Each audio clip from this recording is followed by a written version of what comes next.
Hello there, welcome back to Ireland. Last time we declared war on Great Britain, only to me realize that I'm virtually out of time. And it's kind of funny though, because as you can see the alliance against me, the French are basically screwed to begin with, which is kind of weird that I didn't notice, but I can probably piece them out rather easily. My allies have, well, the numbers are quite equal, but it's mostly just French troops. I can probably piece out Norway and France pretty soon, and then I can basically cripple Britain to the point where they won't be able to stand up again in a while. And hopefully I'll be able to do that. We'll see how it goes, and hopefully we'll win.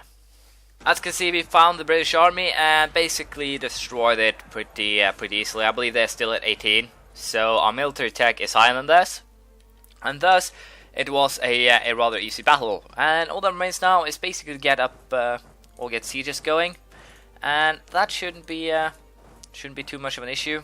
Apparently I shouldn't send that army so far away. I should simply have it stand there, and I guess I'll send these guys to Cornwall as it is the target of the war. And hopefully we can, as I said, pull off here what we're aiming for. And apparently those guys ran straight into a small British detachment, I guess I should call it. But for now, sieging is definitely the priority, and hopefully we can win this with, as I said, without too much fuss. Economic idea advance, nationalistic enthusiasm gives me another land modifier minus 10%. Land maintenance, sorry. So I pay less for having my armies, more or less. Next one is definitely, will be very healthy. Production efficiency plus 20% should help out quite a bit. And as you can see, we are more or less winning this war as things are standing now without many problems.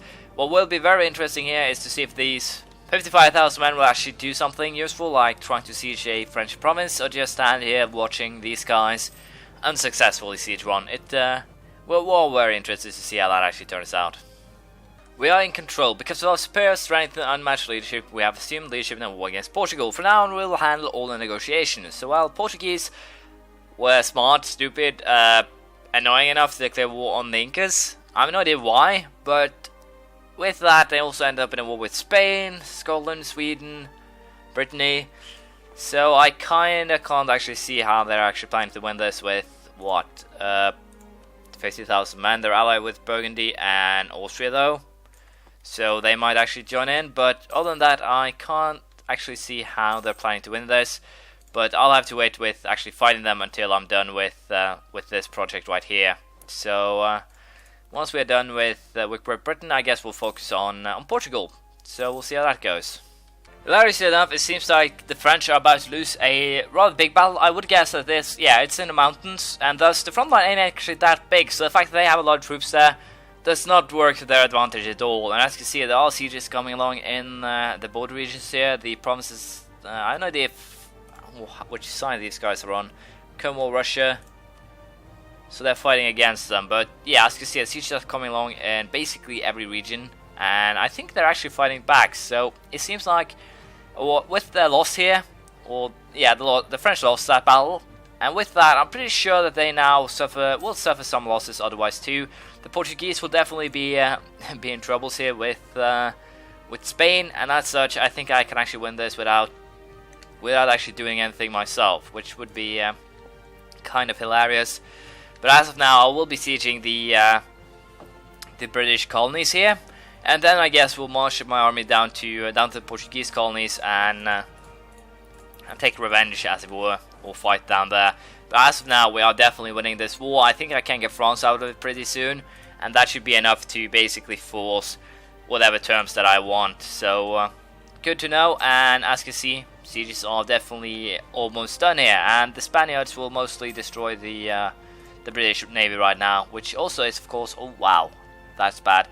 Portugal actually joined in, so the Spaniards had to run, which is understandable. But as you can see, the British Isles themselves are basically almost completely sieged, so we definitely have advantage in this war. As you can see, I can get the French out of this by conceding defeat, and I think I'll actually do that because that'll basically open up for a lot of the my allies' troops to attack Portugal, Spain, and there is another reason for doing this. The fact that I then peace out with France will allow me to have the French focus on the Austrians. The Austrians will not be able to ally or help Portugal, and as such, it's definitely the best play from here, because the French does not have anything that I want the British does, and my war score bumped up to 99% with that, which basically means that we are ready to make peace, I think. I want this province though, so I think we'll wait just a little while longer. Or we'll just go ahead and let's see what we can hand back. Hand everything back to Scotland. There we go. They are basically ready here to be integrated. And I don't think I can actually take anything else. I can't take Derby, but I think we'll do something else. We'll have them give up their deals with the French rather, and we'll just wait a little while before we actually force these terms. I might actually take a colony too while I'm at it, now that I think about it. But yeah, I'll wait just a little while before forcing those terms, because since the French is just out of this war, I kind of want to... yeah, I guess we'll just force it right now. I have no idea if... I should have done it the other way around now I think about it, but I'll simply have to attack on the day the truce ends, because that will work out to my advantage here. Let's see, can I sneak a couple of colonies? Wow, those are expensive. I don't want them. They're too expensive right now, so I might take them on a later time, but at least now Scotland is fully back, and that means I can integrate them. Literally. They will be integrated right now. I believe they have been around for 10 years too. So, why not? Great Britain accepts a generous peace offer. Great Britain will give core Aberdeen to Scotland. Scotland is back, and I can rest safely now and also start the integration process as soon as we are done with Portugal. And I think we actually are done with them. No, they're still very stubborn, but they should be defeated soon enough. I think I'll just leave it in the hand of the British.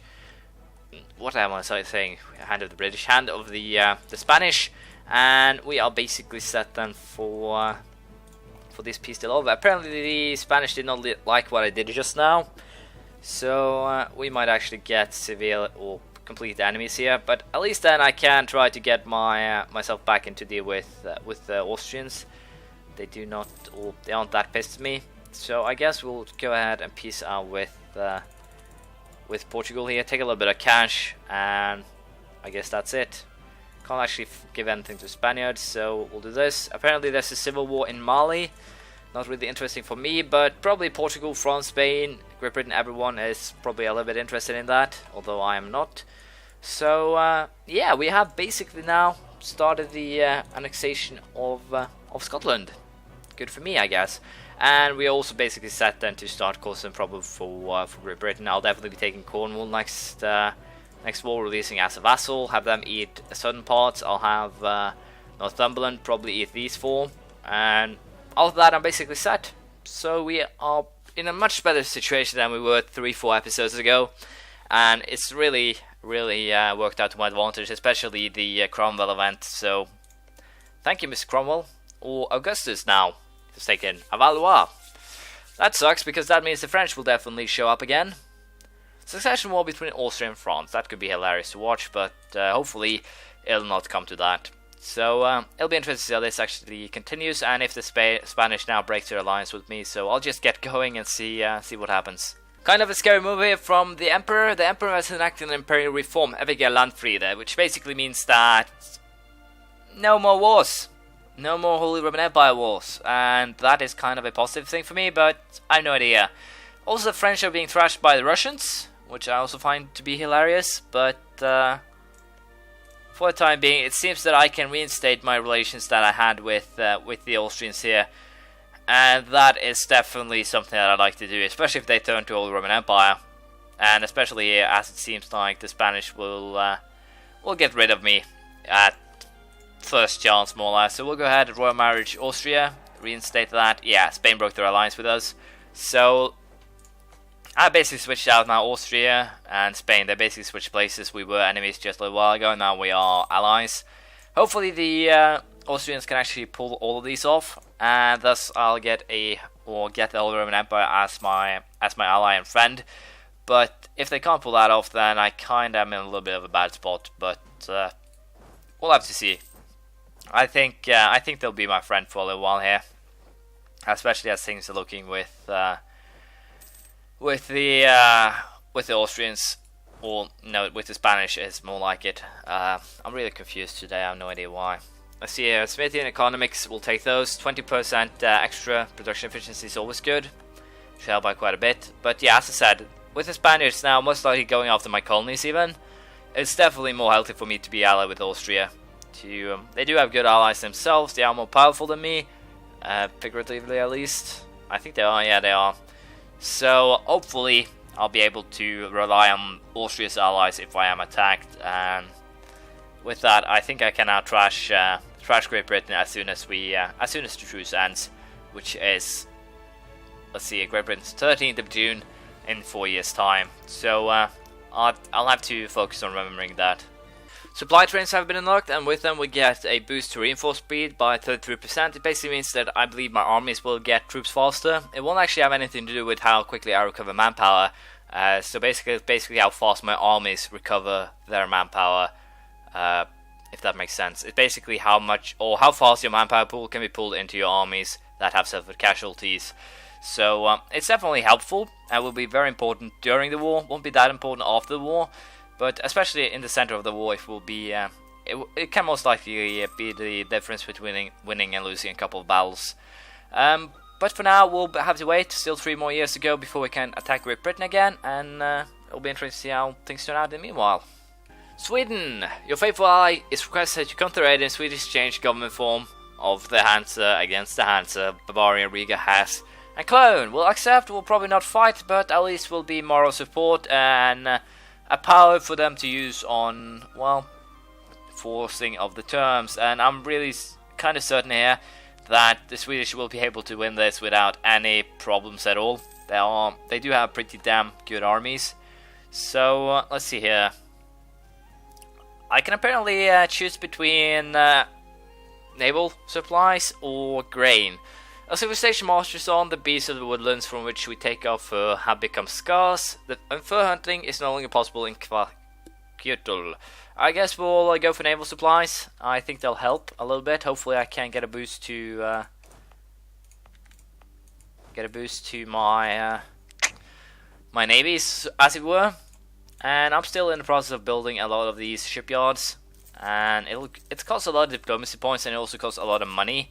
So I think I'll be lagging behind on the diplomacy scale of things for quite a while, especially since I'm actually aiming to get it up to about 80. So we'll see how it works out.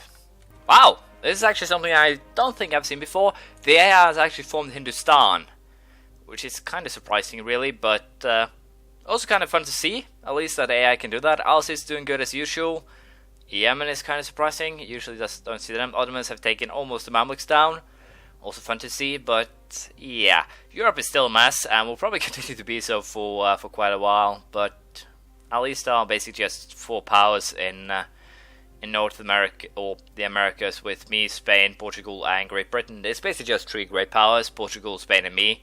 But it'll probably just be Spain and me in a while, because Great Britain is definitely about to go down. It's just one year until next war. And it should definitely just be a straight up, well, very easy. They only ally with Norway, and are currently having most of their forces in India, it seems. So it should definitely be a fairly easy war. So we'll just prepare for that. 13th of June, 1643. We are ready for another war against Great Britain. And as you see here, Norway and Great Britain are the only ones that I can expect will fight. So we'll go ahead, declare war. Can't really expect this to be too difficult. As you can see, they do only have 18,000 troops, which definitely isn't that big of an army. Once again, I'll be hiding my ships, because there's no reason for them to be destroyed without a good reason for it. And I'll just find the British army, destroy it, and then I'm pretty sure... Yeah, the French just entered an alliance, not surprisingly. I have no idea if they'll actually join. And I think I should potentially ask Austria to join in, just to be on the safe side here. They'll not be joining. How about the Swedes? No. So I'm probably on my own here, actually, which is kind of annoying, but also to be expected. But yeah, I don't think the French will join in. Oh, I hope that they won't. But I don't know. We'll simply have to wait and see. Unfortunately for me, the French actually end up joining in. It poses a big problem for me, because they do have a lot of men, and as such a lot of potential firepower. Because of that, I will be, I guess, training another army here, or at least try to. I have no idea if I'll actually be able to finish it up, but I will be trying to create a secondary army so that I can boost the first one with if things go south. But we'll have to see what we actually can pull off here, and we'll probably have to continue next time because we're out of time. So next time we'll be fighting a war against Great Britain and France on our own. Things didn't work out as expected. The French-British alliance simply came back to haunt me here. And I've lost Spain as a valuable ally in this war, so I could definitely be going on a slippery slope downturn here. But hopefully I can avoid that, and hopefully we can secure victory when we'll be fighting in the next episode. So thank you for watching. Please leave a comment, praise, criticism, anything you feel like, and I'll see you around next time. Bye.